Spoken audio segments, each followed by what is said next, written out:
to put yourself in the head of a mother or a father or anyone who's undertaking this, like to consider the scope of what one must be fleeing to do this before you show up at that border. Exactly. And the way these women are being talked about as if they're like gun runners, as opposed to people, it's the most basic instinct in the world for a parent to be protecting their child. To run away from danger with your child to try to get them to safety. Exactly. Hello and welcome to Why Is This Happening with me, your host, Chris Hayes. We've got a really special episode of the podcast today that I've been looking forward to and that we've rushed to get out into the world because of its timeliness. Now, that timeliness is somewhat at cross purposes with the original conception of this podcast, which was to take a step back from the frenetic pace of the news cycle, have conversations and interviews about big thematic arcs that are driving the news. And that's true of what we're going to talk about today, but it's also true that this is something that is very much in the news right now. It's something we've focused on our show. It's something that policymakers have been talking about. It's something that folks on social media have been talking about, and that is the separation of children from their families when apprehended by immigration authorities. Now, I want to make a little note to clarify that is a distinct issue from another thing which has been in the news, which is this hashtag Where Are the Children. That refers to children who come as what's called unaccompanied minors. So these are generally teenagers who are sent to cross the border seeking asylum or to be reunited with family members without parents.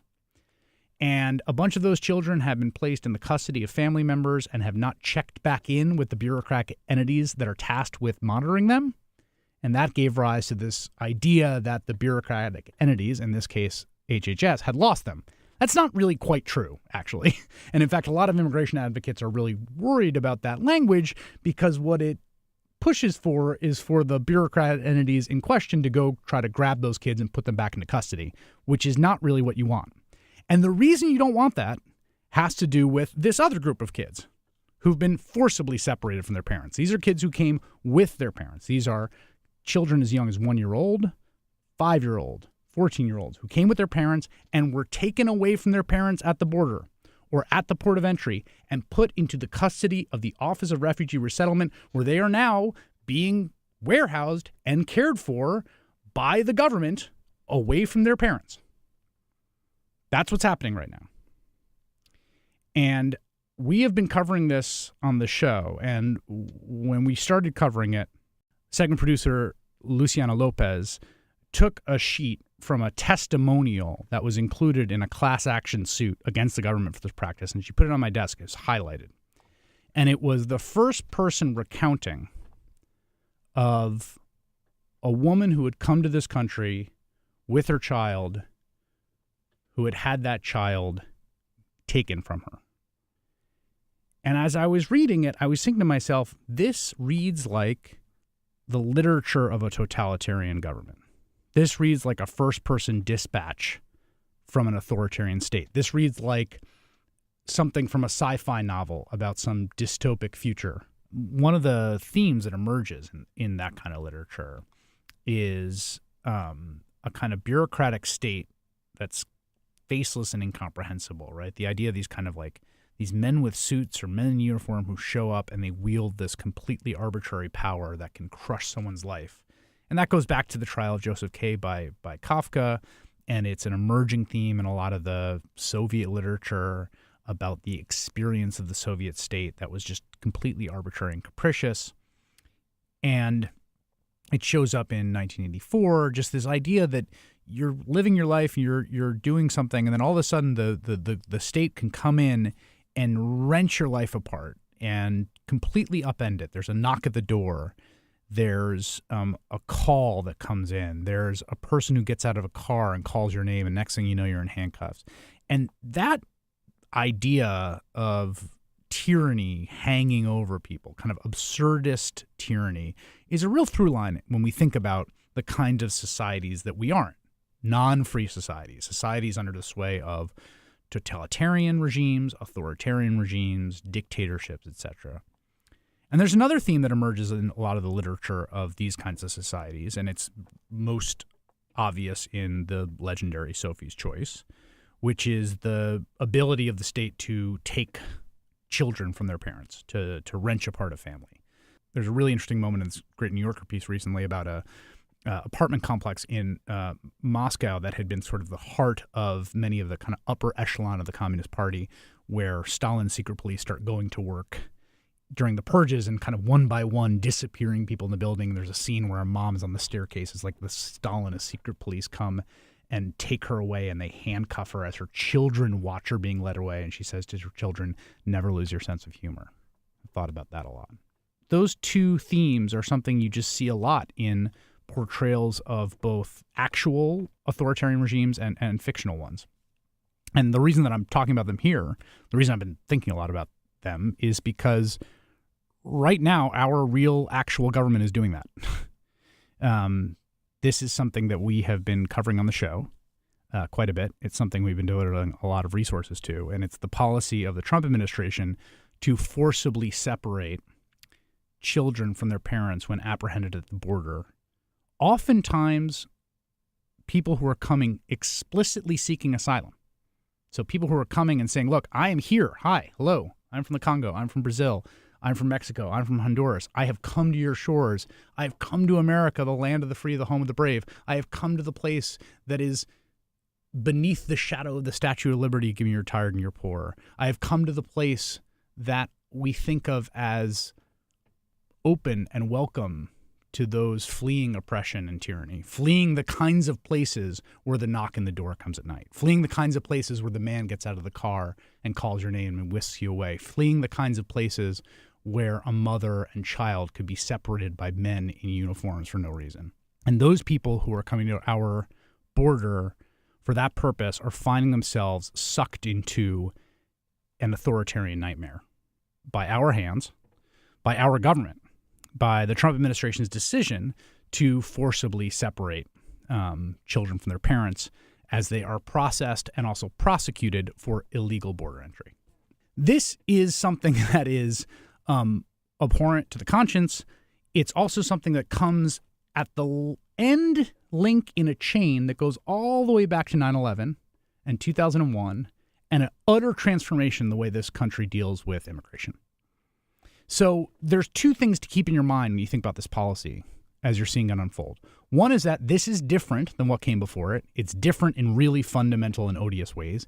And also, it's built atop a lot of other stuff that happened under the Bush administration and the Obama administration and now the Trump administration. While very few people have been paying attention, we have built up an infrastructure of immigration enforcement that is increasingly inhumane, that is increasingly the kind of thing you would find in an authoritarian society. Under our noses, outside of the view of a lot of citizens, we have created this system that looks like something you would read about in dystopic fiction. And so I wanted to get to the bottom of how we got here. I wanted to figure out, how did we get from an immigration system pre-2001, before the Department of Homeland Security, that had something called the INS, that had a very different approach to how immigrants were treated, to a situation now in which you've got a U.S. senator standing outside a decommissioned Walmart on the border with the windows blacked out, trying to get access to children who are in there without their parents because they've been taken away from their parents across the border. And the person to talk to about that, the person who's at the center of the lawsuit over this, is a guy named Lee Gallant. Lee is someone I've known for a while. He was one of the lead attorneys on the ACLU lawsuit against the Muslim ban. I remember, I'll never forget, a few days after Trump was inaugurated, seeing him come triumphantly out of a Brooklyn courthouse to announce that they had won the injunction against the Muslim ban down in federal court in Brooklyn, where I happened to have gone that night on Saturday night, chilly Saturday night, to see what the result would be. Lee has been practicing with the ACLU since 1992. He's just out of law school, got a job at the ACLU, and he's been doing immigrant civil rights work for that organization since then, basically. So he has watched the trajectory of immigration law over that period of time. And right now, he is fighting the government over this policy. It's a policy that the government won't really admit to doing, which is part of what makes it so maddening. They're being very dodgy about it. But it's a policy that the administration has actually been fairly clear about. Jeff Sessions has sort of bragged about it, and John Kelly has said it's a deterrent. He's suing them right now. By the time you hear my voice talking about this, it's possible that lawsuit will have produced some sort of initial result. But he is really in the weeds of what the kind of system that we've built up, now wielded by Donald Trump, looks like on the ground.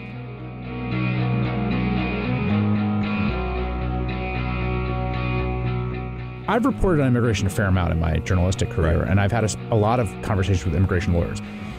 And it's the most insane area of law. It's totally Kafkaesque. People have these experiences that are just like, feel like not in a like rules-driven democracy. It feels like capricious and insane and awful and dehumanizing, just independent of who the president is or whatever. Just like the way that the system works just seems really terrible. Is that a fair? Yeah, I think that's very fair, and I think that's a really good way to describe it. I mean, you know, even federal judges say this is like a worse tax code, you know, and the idea that people are going to navigate it by themselves because, you know, as you know, you sometimes are lucky enough to be able to afford a lawyer, but most of the immigrants don't have lawyers. And unlike in criminal cases, you don't have a right to government-appointed lawyers.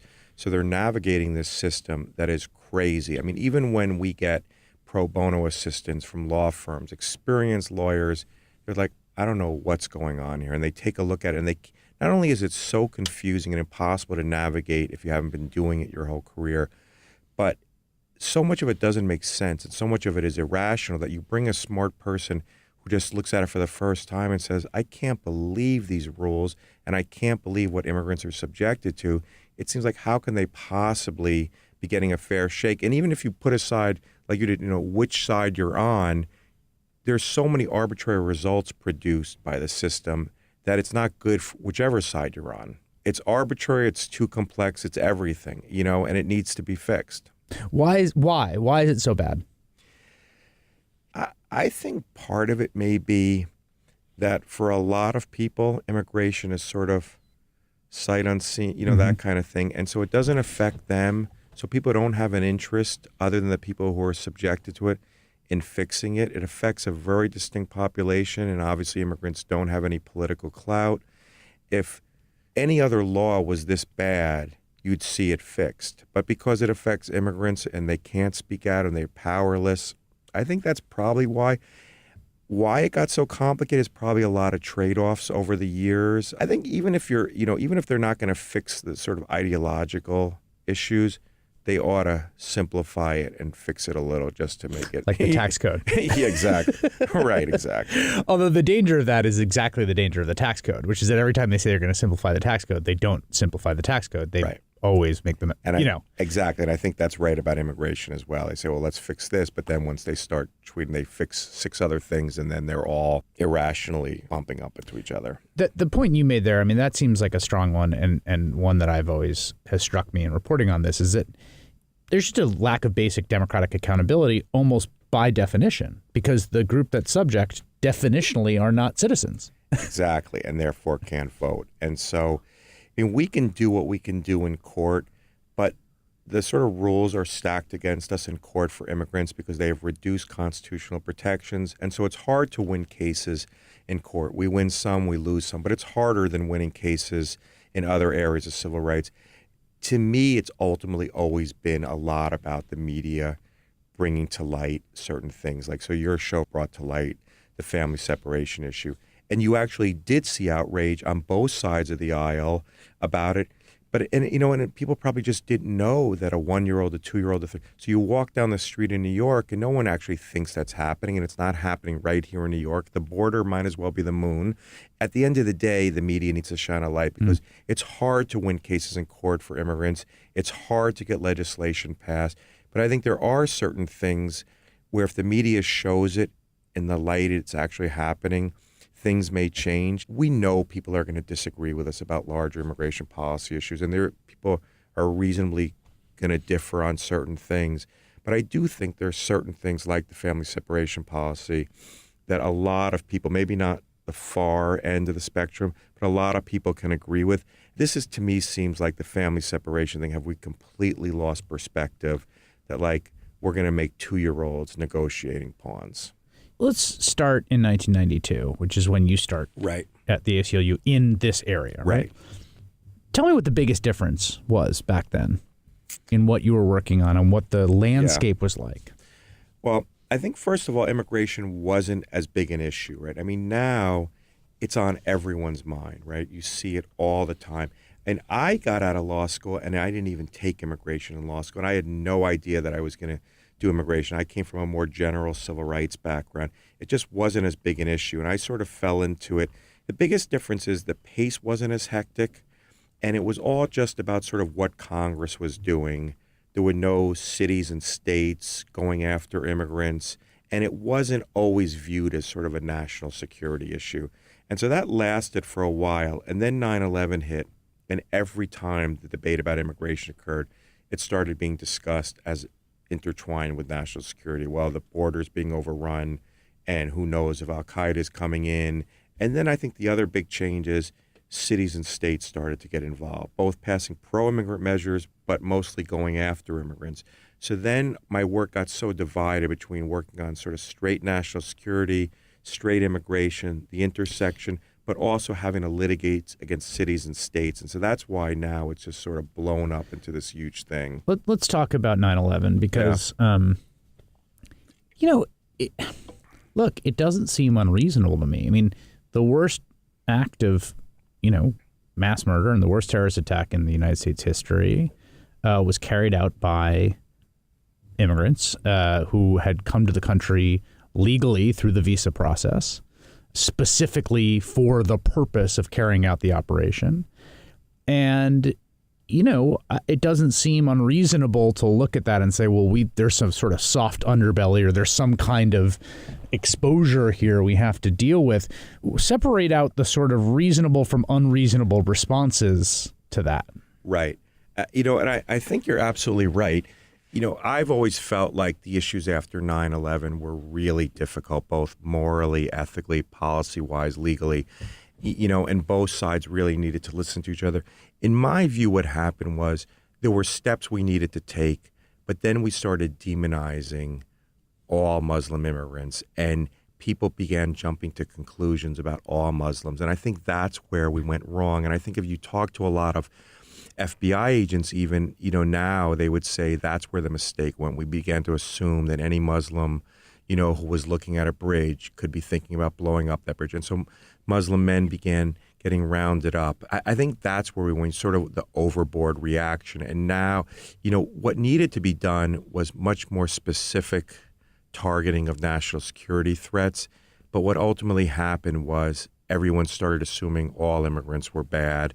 I just remember after 9/11, I think where we didn't succeed from our standpoint is in humanizing all the Muslim men who got taken away to detention, And one of the reasons I think, in fairness to us, that we couldn't do it is we didn't even know where they were. We couldn't talk to them. Ultimately, the Justice Department released an internal report on its own 2 years after 9/11 showing that most of the Muslim men who were rounded up in the U.S. domestically were just based on anonymous tips. There was nothing there.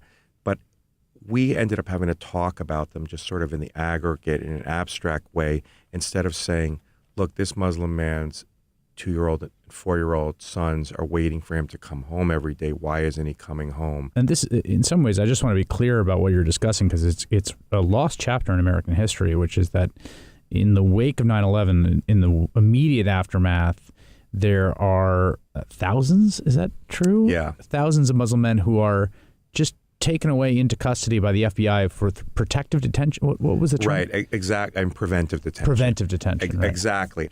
And I think what we felt, and I think the intelligence community probably would say themselves now, is that rather than chasing down actual leads, they decided they're going to just sort of get all Muslim immigrants off the street, and better safe than sorry.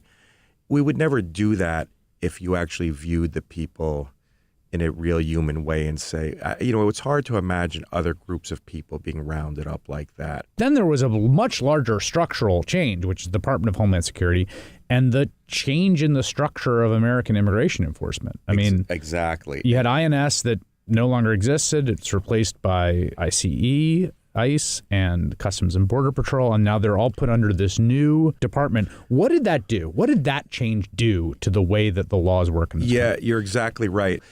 I think that's sort of an example of everything now in immigration being intertwined with national security. You have the Department of Homeland Security sitting on top of the Immigration Service and sort of everyone reporting to the Secretary of DHS.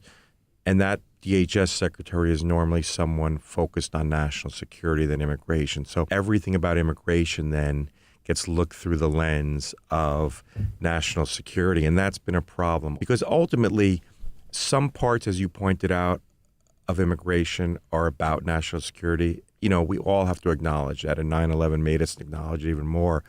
But a lot of what goes on with immigration, the average immigrant has nothing to do with national security yet. But I mean, the overwhelming majority. Exactly. I mean, Exactly. It's crazy the percentages of immigrants that come to this country both through legal and not legal means. Exactly. And I think that's what sometimes gets lost. And so then, like with the family, I know we're going to get to this, but when the family separation thing, you have a mother fleeing domestic violence or fleeing gang brutality to her and her son. You know, she's not a national security threat, but everything that happens at the border now gets talked about through that lens. Right. Here's a woman who's fleeing gang violence or domestic violence, who wants a better life, who's trying to get her way to safety. And she encounters a system that has been created, as you said, with a national security vision sitting atop it. And it almost strikes me, you know, I think about this in terms of like pardons or clemency for governors. Right. They're totally risk averse, right? And it's like they're looking at their pardon sheet, their clemency sheet, and they're thinking, I'm going to let someone out who's going to go do something terrible, right, or I'm going to let someone out who the police union is going to get mad at me at. So, like, really, what's the bother? What's the upside? Exactly. And you've got now, it seems to me, an immigration system that almost inevitably, institutionally, because it's in the Department of Homeland Security, and an immigration rhetoric that has a kind of similar situation where it's looking at the downside risk, which is like, who's the next 9/11 attacker, as opposed to who's the next awesome, right, wonderful person that we can have be an American. I think you're exactly right that the bureaucratic incentives have been perverted to the point where people are not recognizing that this country should and always has, you know, I think up till now, really welcome people who were fleeing violence or are going to bring benefits to this country. And now, because it's in the Department of Homeland Security and because it's been so polarized, that you're absolutely right, this sort of incentives is like, it's easier for people in the government to say, let's not let them in. It's easier to see the problems than it is to see the benefits, and that's unfortunate. Right now, we have some women fleeing MS-13 violence. The president is talking about MS-13 violence all the time. Why wouldn't we welcome that woman who said no to MS-13? And when you say no to MS-13 in the Northern Triangle in Central America, they come after you. If that woman stands up to it and says, I'm not letting my son join, and runs, why wouldn't she be the first person we welcome? But yet, they're still taking those parents' children away. So you got this change of the Department of Homeland Security. And then my understanding is that around 2005, there's a kind of streamlined system that comes together with the Department of Justice to do more kind of mass prosecutions of illegal entry at the border. And here I think it might be useful to talk about the distinction between civil and criminal law. Right. Because there are some, like if you overstay your visa, so if I come in and I'm a wealthy Russian, right, and I've got a tourist visa, but like I actually want to stay here and work illegally in New York, I'm going to overstay my visa. That's a civil infraction. Exactly. Which is not criminal. Exactly. But if you show up the border and try to sneak across, that can be prosecuted as a criminal infraction. Right. The first time you cross is a misdemeanor. Second times can move it to a felony. But you're right. So there's that artificial distinction of the person can overstay their visa for 10 years and purposely be doing it, but there could be an asylum seeker who has no idea where she's actually supposed to go to present herself to seek asylum. She goes wherever they told her, you know, in Mexico, points her, this is the way to the United States. She can be prosecuted. And the moral difference between those, it's hard to see why you'd prosecute that mother who's seeking asylum, but the person who overstays their visa, a sophisticated businessman who does, I mean, right? I'm not saying either one should be prosecuted, but you're pointing out an important distinction between what goes on in the civil and criminal and who actually is subject to it. Well, it also seems like a class distinction. I mean, I have been at New York City parties with European expats on rooftops in Bushwick, where, you know, everyone's basically there illegally living overstate, and they're all from, you know, wealthy families in Europe. They're sure as hell not crossing the Rio Grande. Right. and they're the kinds of people that have committed the civil infraction and are, you know, as opposed to a desperate mother who has told the MS-13 they can't recruit her son, made the trek across Mexico to the border to seek asylum, and paid a coyote to get across, and who is now handcuffed and detained. Exactly. And so I think that goes back to sort of what you were talking about earlier in the program about a lot of the artificial distinctions in immigration law and how it's developed. You know, and some of them are historical, some of them are probably intentional and class-based, but you're absolutely right. There's this oddities everywhere, and they have brutal consequences. The last sort of part of this story before we sort of get to what's happening now is the unaccompanied minor sort of phenomenon that happened in 2014. Right. What did that do? What was that about, and what did that do to the way that the border's being patrolled and thought about and talked about? I am not an expert on sort of all the migration patterns from Central America, but I think, you know, as everyone has said, Central America became brutal. You know, all the causes are complex, but obviously there were a lot of kids coming and there were a lot of kids fleeing gangs. I think it just led more and more to the militarization of the border. The overall feel now of the border has become completely militarized, even in towns and cities where it shouldn't be. I also think there's the impression, you ask people in New York based on what they see on the news, that literally there's just gunfighting at the border, everywhere in the border. And you go down there and it's not really like that. What's it like? You just got back from there. What's it like? What is the border like? What are people's misimpressions about what the border is like? I think people have the impression, you know, they see these little sound bites on TV and they're always showing people running in. You know, the border towns are basically peaceful. Most of the border is peaceful. Are there people coming in? Of course, you know, but generally speaking, the border towns are peaceful. El Paso is a nice city. You know, it's as a port of entry there. It's a lot of commercial traffic back and forth. Are there areas of the border that are more dangerous? Are there people coming in illegally? Of course, but I don't think, you know, the first times I used to go down to the border, people in New York would say, okay, be careful when you're at the border, you know, and it's just not like that. The unaccompanied minors situation presented a real policy challenge for the Obama administration. And I'm sort of sympathetic to what they had to do, because it's like, you've got thousands of kids showing up. Like, what are you going to do with them? Right. That's a tough policy problem. Right. I mean, if someone says to you, they come in, they say, we got thousands of kids showing up at the border every month. They are fleeing terrible conditions, but we don't have the capacity or the processes in place to house thousands of children. And also, it's a really unsafe journey that we have to find a way to kind of not continue to incentivize people to undertake, because it's incredibly risky. Also, we need to treat these kids humanely and process their asylum claims. I mean, it just seems like there are a bunch of battling equities there that are tough. Right. But how would you characterize the solutions that the last administration came up with to deal with the problem? So when the numbers get talked about in the aggregate, it does sort of feel overwhelming. But ultimately, the numbers are not as staggering as they've been at other times, I think. I do think we have the capacity at least to give people hearings to see why they're coming. Yeah, and the bed space is tricky. I agree, you know, because the kids need a place to live. I didn't work on sort of housing of the unaccompanied minors, so I can't talk specifically to it. But I do know that I just had a case in the Court of Appeals for the Ninth Circuit about whether immigrants denied asylum at the border can be denied access to the courts. And the government said, well, look, there's so many people coming at the border. And we went back and did some historical research and found that one judge in Northern California sat there in 1891 and had 2,000 habeas petitions he had to deal with each year. So you're saying that just give me some context there for that number. So a judge in 1891, you're saying there's a huge flow over the border. Exactly. 2,000 habeas petitions a year means what? Like, right, he has to deal with all those 2,000 cases. And the reason I bring it up is because... And compared to what now? Like, what's the...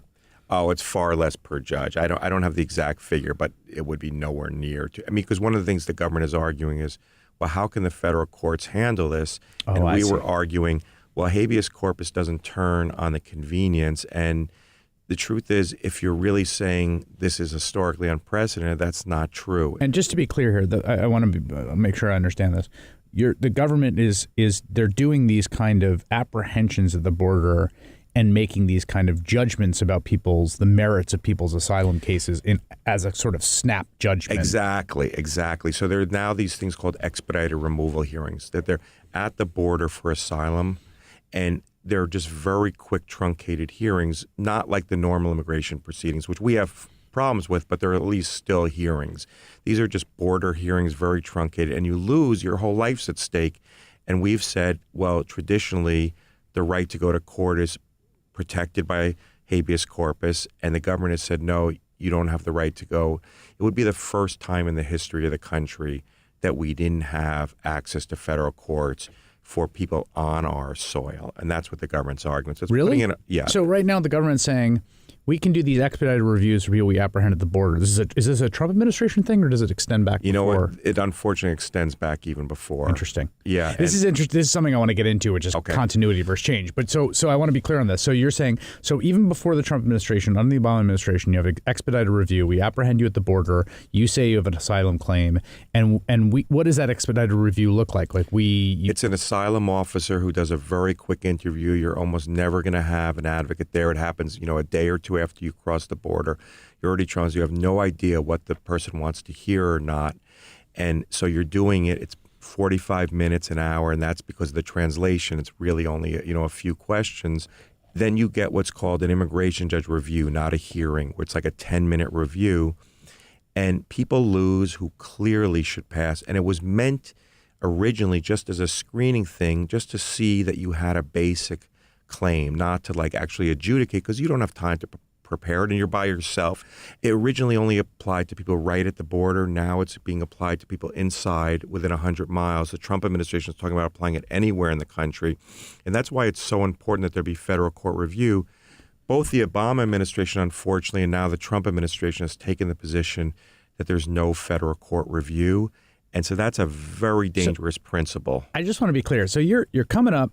Let's go back to our sort of fictional mother from Guatemala, who she refuses to allow her son to join MS-13. She then faces reprisals. She makes this incredibly dangerous journey up through Central America, through Mexico. She gets someone to get her over to the border. She's apprehended by Customs and Border Patrol. Maybe she turns herself in, particularly because she's seeking asylum. She then has an interview with a sort of case officer who says, what's your deal? Where you're from? Why are you here? And then a 10-minute hearing. And then they're just like, sorry, tough, but we're rejecting your claim. And she has no access to federal courts to appeal that. Right. The only thing the government's saying you have access to federal courts is if there's literally a mistaken identity. You're Jane Smith and they were looking for. And so, no matter how illegal the hearing was, no matter how obvious it is that you have a legitimate asylum claim, there's no federal court review. And so it's an interesting thing, to be able to talk to you about it, because people aren't really discussing it in the media because it can feel very complex about, federal court review, and people's eyes can glaze over. But there's an enormous... Don't glaze over, podcast listeners. There's an Stay enormous... with us. Exactly. This is important. Exactly. And it's one of those principles of the framers of the Constitution put in the Constitution something called the suspension clause, which protects the right of habeas corpus, which just in simple terms means the right to go to court if your liberty is at stake. The government is arguing that habeas corpus does not apply to these immigrants because they haven't been in the country long enough. That I can't tell you how big a principle that is at stake. Here's why, you just made that, you said that thing about the eyes glazing over, and it's true. It gets back to the original point about the complexity of immigration law and how hard it's a challenge for me as a cable news host, I got to say, to cover it for that reason. It's real complex. It's real complicated. The problem is people listen, they say, well, just do people really have a right to come to the United States is what it sounds like. Exactly. And you're absolutely right. That's exactly what we get. Well, why do they have these rights if they don't have a right to come to the U.S.? And I think part of it is, sort of what a Supreme Court justice once said, that a lot of what makes America America and the freedoms of America is about fair process. And so we don't say someone has an absolute right to come to the U.S., but we do say, based on our Constitution, we're going to give you a fair hearing to see if you have that right. And so some of these people may not have asylum claims that are legitimate. Some of them do. Some of them may not have a right to come here for family reasons. But we've always sort of in America said, unlike other countries, we're going to give you a hearing. We're not going to be like other countries that things are arbitrary and just the king is going to make the decision or the political despot. And so I think that's what we try to say to people is these people are coming and they don't have an absolute right to come to this country. So they can't just walk in and say, I'm here and I'm going to stay. But we do say under the Constitution that they have a right to a fair hearing. And that's what we're trying to say in these cases at the border is that the asylum officer and the immigration judge who are having these very quick hearings ultimately report to the Attorney General. And so that's the executive branch making a decision. So what we've always said is one of the great principles about America is a federal court is neutral. Right. And they don't report to anybody. And, the ironic thing about taking away federal court review for immigrants is when you ask immigrants, what's one of the great things about America? They don't necessarily can't explain it in sophisticated terms about separation of powers, but they tell you, well, in America, you get to see a judge who doesn't work for the same people who are trying to put you in jail. They get that at a visceral level, and it's really interesting to hear them say, well, don't we get to see a judge? I thought in America you get to see a judge.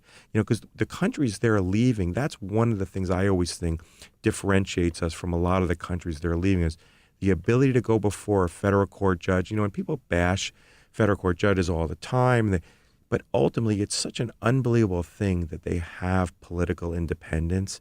And, people will disagree. Did the judge go too far one way or too far this way?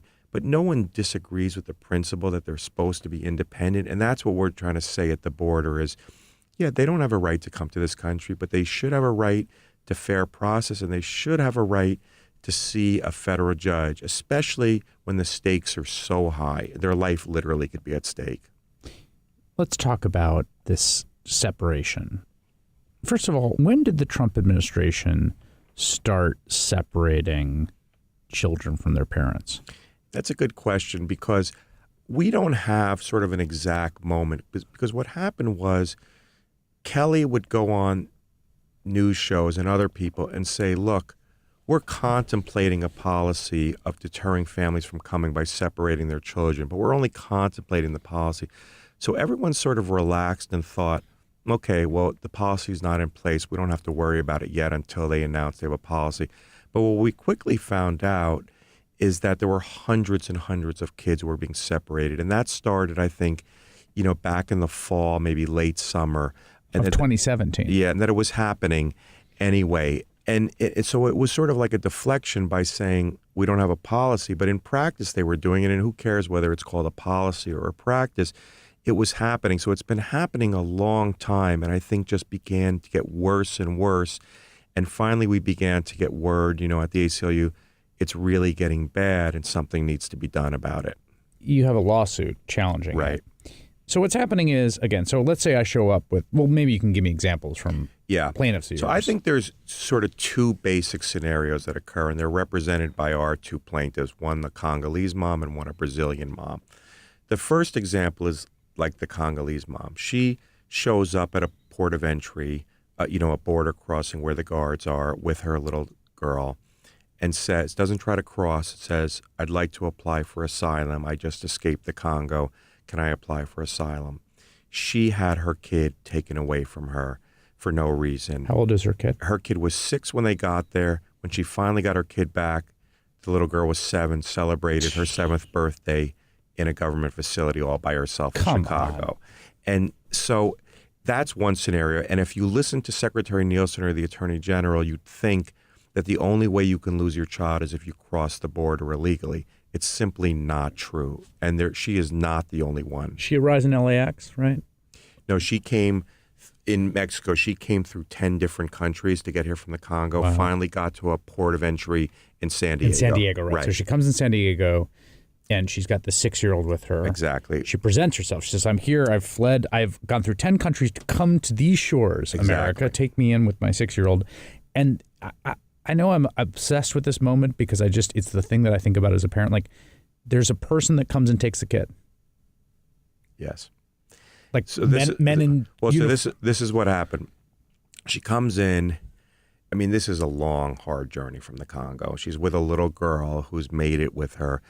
And she gets there and they say, okay, and they put them in like a makeshift motel for 4 days. She doesn't really understand what's going on, but she's able to communicate to them in a little bit of Spanish that she's picked up because she only speaks Lingala she's from the Congo, and she doesn't really understand what they're saying. They don't give her a hearing yet. They keep her in this makeshift motel for 4 days. Then one day they say to her on the 4th day, you're going to come to this immigration office. They bring her to the immigration office and they say, your little girl has to come in the next room with us. So the mother stays behind in the adjacent room. They handcuff the mother and they say, you're going to stay here at a detention center in San Diego. And this is the best she can understand it.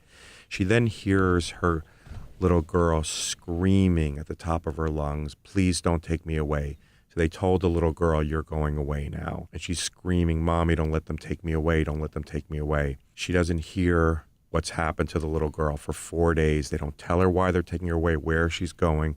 She finally gets to speak to her 4 days later. She speaks to her maybe once a week for 10 minutes for the next 4 months. And she has no idea why they've taken her, where she is. The little girl is traumatized. And not only is she traumatized for herself, but she's so worried about her mother. And she's asking every day for her mother, are you okay, Mommy? Are you okay? The mother is feeling so powerless, has no idea if she's ever going to see the little girl again. We file the lawsuit, and the government says, well, by the time she got here from the Congo, she no longer had her papers with her. Of course, that happens all the time. Asylum seekers lose their papers, have them stolen on the way here. The government says, well, since she didn't have the papers, we couldn't be sure she was the actual mother, so we just took the girl away. We said, well, look, the little girl is clinging to the woman. Obviously, she was the mother, but why didn't you do a DNA test? The judge says, why don't you do a DNA test? It takes 2 seconds with a swab now. They do the DNA test. Of course, it's the mother. The firestorm is then hit because of the lawsuit. They have to reunite them. But then we find out there's hundreds and hundreds. We know there's hundreds. So we put together a national class action and expand it. Were they lying? Like, I guess when they go into court and they say, we didn't think it was the mother, what do we make of that? Like, are they lying because they sadistically enjoy the authoritarian thrill of listening to a 6-year-old girl wail for her mother and ship her off to Chicago?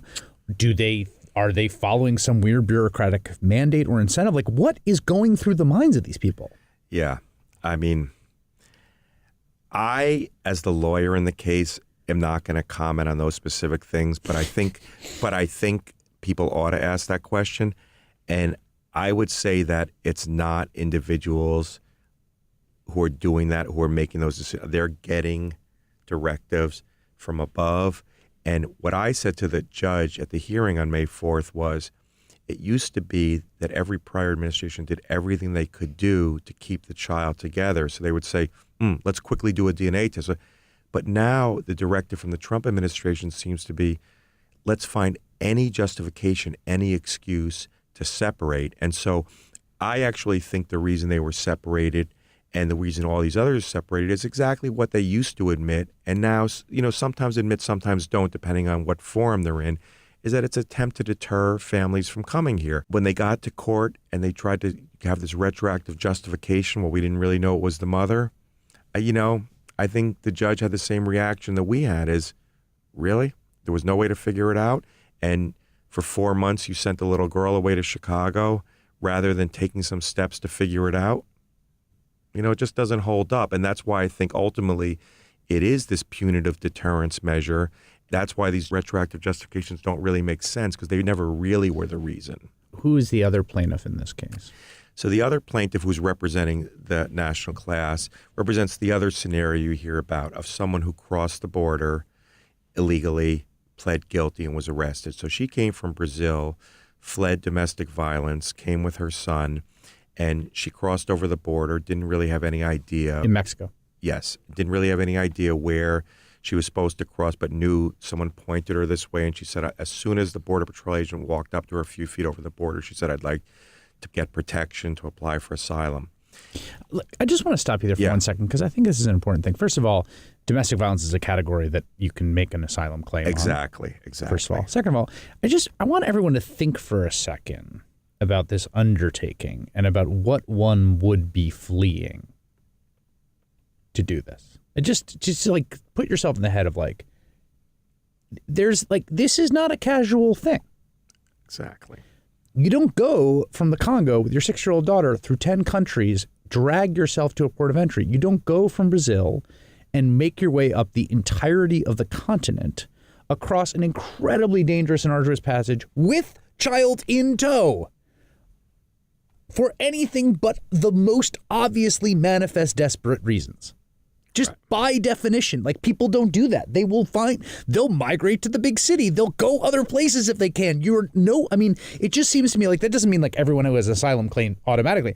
It's just like to put yourself in the head of a mother or a father or anyone who's undertaking this, like to consider the scope of what one must be fleeing to do this before you show up at that border. Exactly. And, that's what sort of goes back to something I was saying earlier about perspective and proportionality. The way these women are being talked about as if they're like gun runners, as opposed to people, it's the most basic instinct in the world for a parent to be protecting their child. To run away from danger with your child to try to get them to safety. Exactly. And so what happened is what's now happening with what's called the zero tolerance policy of the Attorney General.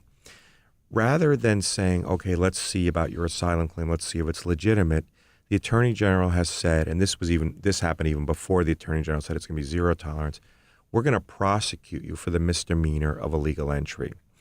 And so she goes to jail, and she goes only for a few days because it's a misdemeanor. She gets time served. She sees the federal judge. She pleads guilty because she thinks she's going to be able to see her son again. She's released from jail. In the meantime, the son has been sent all the way off to Chicago. He also went to Chicago, a different facility. So she gets out of jail, and what Secretary Nielsen and the Attorney General have said is they give you half the story. They say, well, we're prosecuting them, and when any parent goes to jail, they necessarily lose their kid. Okay, let's say they really should have a zero tolerance policy of prosecuting asylum seekers. The question no one ever asked the Secretary or Attorney General in a follow-up is, well, when they get out of jail after those few days for the misdemeanor, and they go back to immigration custody to pursue their asylum claims, do they then get their kid back? And they don't. This Brazilian mom has been waiting now for more than 8 months to get her kid back. She went to immigration for 6 months in a detention center, passed her initial asylum screening, so she's a bona fide asylum seeker. Wait a second. They prosecute her. For a few days. They prosecute her. She goes for a few days. She comes back out. Her son's been taken away and shipped off to Chicago, thousands of miles from where she is. She then goes into separate detention. How old is the son? He's 14. Okay. So you got a 14-year-old by himself away from his mom in Chicago. Right. She's now down there. And after all that, she clears the first round of the asylum screening process? Yes. And she does not get her kid back. So she spends 6 months in the immigration detention center, doesn't get her kid back, depressed, fraught.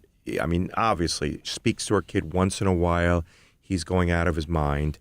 She then gets out on bond about 6-7 weeks ago, and she's in a nonprofit shelter who says, of course, give us the son as well. She still is waiting for her kid to get out.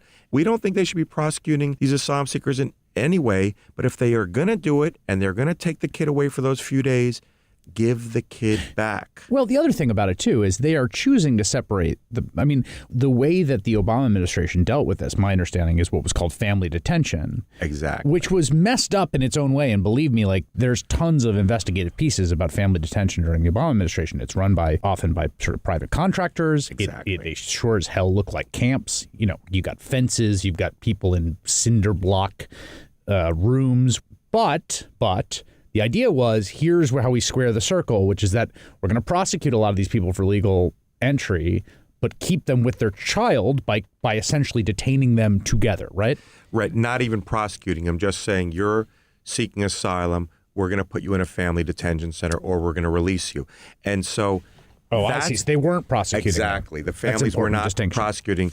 And so they were sent to family detention centers or released. And that's where we've gotten to, which is so sad, is we have been saying for so long that, look, a family seeking asylum should be released. Even if they have to be released with an ankle bracelet, they're not a danger, a mother and a 4-year-old. Don't detain them at all.